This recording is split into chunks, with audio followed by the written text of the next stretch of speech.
So in this video, we will talk about some basic variables in C programming.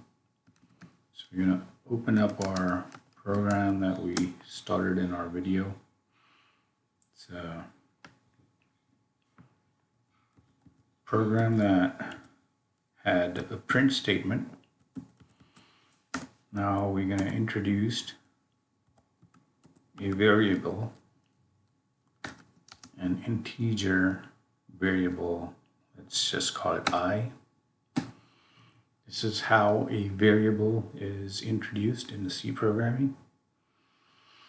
And a variable is anything that can hold multiple or different values at different times.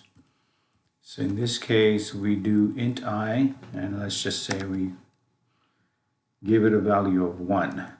And then if we were to print this, we can print it by saying I is %d. That basically tells the print statement that there is a variable that needs to be printed.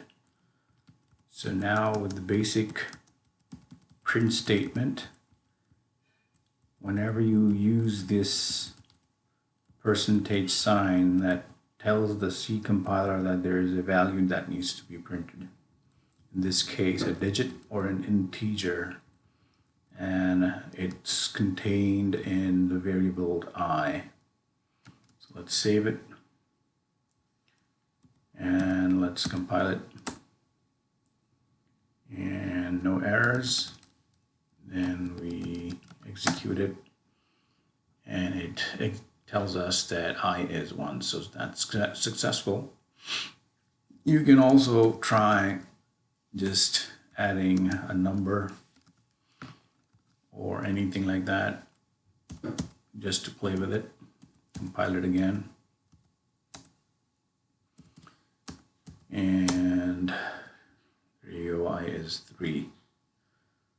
If you were to add I plus I, compile it,